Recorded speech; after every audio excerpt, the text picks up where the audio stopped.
Todos hablan de educación, pero pocos la explican.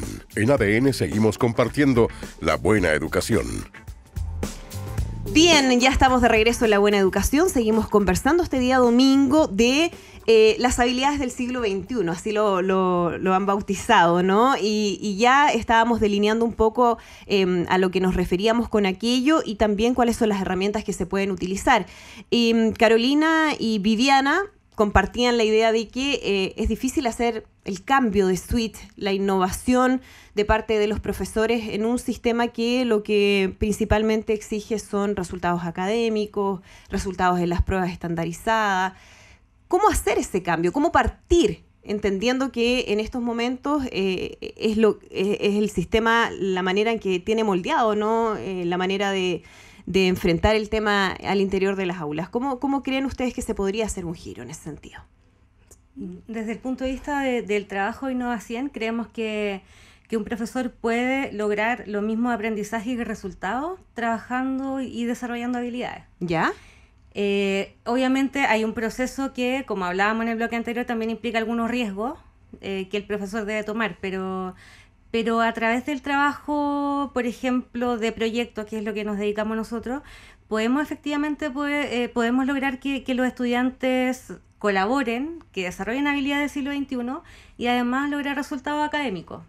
Eso obviamente ahí hay como una ruta que es un poco más compleja en términos de lo que el profesor debe facilitar dentro de la sala de clase, pero que es posible. Lo hemos visto nosotros en distintos proyectos donde los profesores incluyen las habilidades del siglo XXI y además trabajan con sus contenidos del currículum que son los propios de sus asignaturas. ¿Qué tanto puede ayudar, Viviana, a mejorar el proceso de aprendizaje, el utilizar estas nuevas herramientas, el buscar el desarrollo de estas nuevas habilidades? Quizás hay quienes podrían decir, no, en mi época uno escuchaba al profesor 1 hora y media, el profesor hablaba, nosotros tomábamos notas y uno aprendía igual. Ahora nos estamos dando demasiadas vueltas. ¿Para qué tanta cosa? ¿Qué es lo que dice la experiencia? Yo sé que a nivel científico hay mucha, y también ¿cuál ha sido la experiencia a nivel internacional en términos de los resultados que se han obtenido? Yo creo que hay 3 cosas que me gustaría decir. Hay una que tiene que ver con que no están necesariamente en oposición. ¿Ya? O sea, uno puede hacer algunas clases que son de conversación, que son de exposición. No es el demonio, no se transforma automáticamente en la peor manera de hacer clases del universo. Esa es una cosa. ¿Ya? La segunda cosa tiene que ver con las creencias que tienen los profesores que están instaladas y que tienen que ver con cómo los niños aprenden más rápido y más eficientemente en un currículum que los profesores sienten que es súper demandante, que es exigente y por lo tanto necesitan pasar con cierta velocidad. Uh-huh. El problema es que la creencia que hay detrás es que con esa velocidad los niños logran aprender cosas. Y muchas veces muchos niños se quedan definitivamente atrás y hay otros niños que necesitan más. Entonces también tiene que ver con cómo los profesores pueden imaginarse una clase que tiene partes o una manera que tiene partes. Hay muchos profesores que lo hacen y que dicen voy a hacer esto más profundamente, uh-huh, con pensamiento reflexivo profundo, y voy a hablar de creatividad y voy a dejar espacio de colaboración y voy a pasar otras cosas rápido. Y esa es una manera que sí le funciona a muchos profesores. Eso también tiene que ver con un tema de priorización, de lo que yo digo, bueno, esto claro, en realidad es lo que me parece más relevante, en esto quiero trabajar, quiero detenerme, quiero reflexionar, desarrollar espíritu crítico y todo lo demás que hemos ido comentando. Es claramente imposible hacerlo en todas Claro. las materias de todo el currículum, tanto aprendizaje profundo y usar distintas metodologías.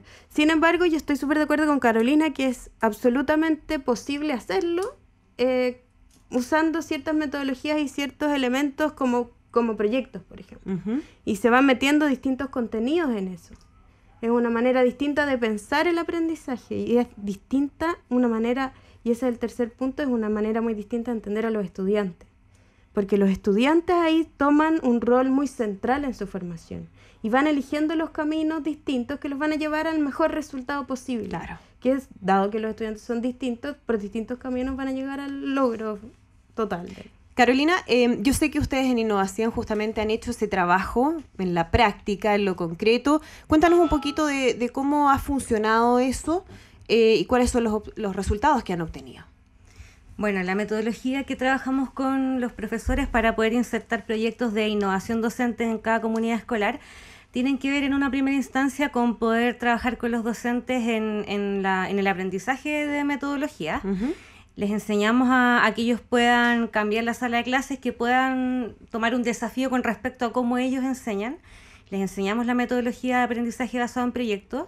O sea, hay que partir por los profesores. Partimos siempre por los profesores, Ya. porque ellos son al final los grandes detonadores de cambio en el sistema educativo. O sea, son fundamentales. Hemos visto muchos programas que van y trabajan directamente con los Con los estudiantes. alumnos. Pero eso a nosotros no nos da ninguna garantía de que van a haber capacidades instaladas en el mismo núcleo escolar para que después estas experiencias se puedan repetir. Los estudiantes egresan y después eso se pierde. Quedó ahí.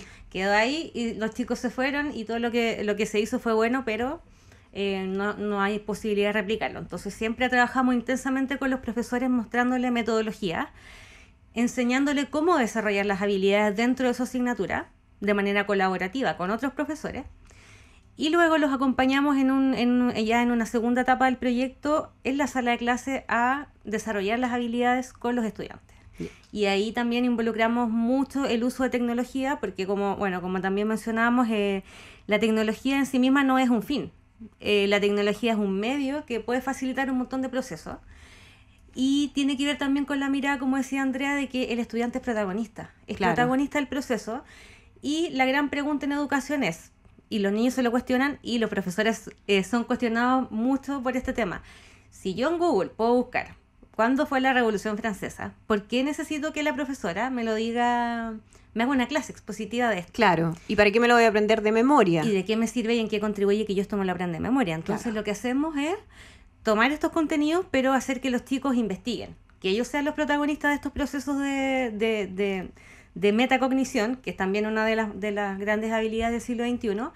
Y esa es la invitación que hacemos, que el profesor también cambie su rol en la sala de clase, que ya no sea solamente él el orquestador principal del proceso, sino que él sea un facilitador, que le dé la oportunidad a los chicos de desarrollar habilidades que pueden ser no todas las mismas habilidades para todos. Sí, Ahí pues hay eso, un tema que ese es un tema bien importante. Lo tocamos hace algunos domingos hablando de neuroeducación y claro, cada cerebro es distinto, por lo tanto cada proceso de aprendizaje es distinto. Y ahí hay que tenerlo súper en consideración a la hora de plantearse en una sala de clase. Vamos a estar conversando más. Estamos hablando con Viviana Ojman, psicóloga, magíster en comunicación social, y también Carolina Rivera, directora ejecutiva de Fundación Innova100. Respecto a estas habilidades del siglo XXI, al uso de nuevas tecnologías, pero queremos revisar también qué es lo que ha sucedido esta semana en temas de educación. Vamos de inmediato a este segmento que prepara todos los días domingos Juan Pablo Moraga y que se llama La Semana con Educación.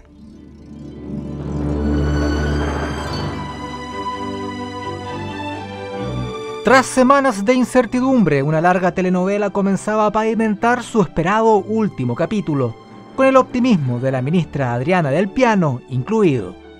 Pero estamos en vacaciones, técnicamente este periodo es de vacaciones y esperamos ojalá que a la vuelta de las vacaciones se haya normalizado el país. Creo que con un esfuerzo enorme de parte de la familia, de los profesores y de los sostenedores, aún estamos a tiempo de poder, prolongando hasta el 15 de enero, poder realmente recuperar esas horas de clase.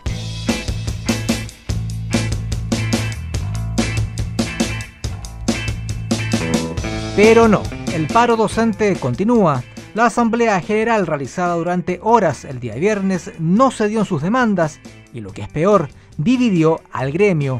Su máximo representante, Jaime Gajardo, trató de salir al paso de la crisis. Al final no se pudo sacar conclusiones, se suspendió la Asamblea, de tal modo que en este momento estamos como como era hasta los días anteriores, en la que seguimos con un paro indefinido, con una posición del retiro. Paro docente que genera incertidumbre por un lado, pero que no es el único dolor de cabeza para el Ministerio de Educación. Como si no hubiera suficientes problemas, un nuevo flanco de conflicto fue abierto. Con esto, en lugar de achicar las brechas, las ahonda. Si no alcanza la plata, sea coherente. No dé hasta el 60, sino hasta el 50, hasta donde le alcance. Si no tiene la plata, sea realista, pero no vaya en el mismo sentido de lo que usted quiere corregir, porque entonces va ahondando las diferencias. Parece incoherente, verdaderamente e incomprensible. Como incoherente, Así calificó el rector de la Universidad Alberto Hurtado, Fernando Montes, la nueva y pragmática idea de gratuidad del gobierno. Al menos para el 2016, las universidades privadas no pertenecientes al Consejo de Rectores no estarán contempladas. Así, este segundo tiempo de austeridad que promueve el gobierno toca la puerta de educación. Quien lo explica y de paso responde a las críticas es el jefe de la División de Educación Superior del Mineduc, Francisco Martínez. Sin un marco regulatorio como el que se va a incorporar dentro de la ley, es difícil avanzar con seguridad y con tranquilidad a otras instituciones. Ya con lo que se ha dicho, el CRUCH más los IP y CFT que caben dentro de la gratuidad del próximo año, se cubre del orden del 40% de la propuesta de la presidenta para llegar al séptimo decil. Una semana con educación que no tuvo el final feliz que se esperaba. Los melancólicos violines deberán esperar.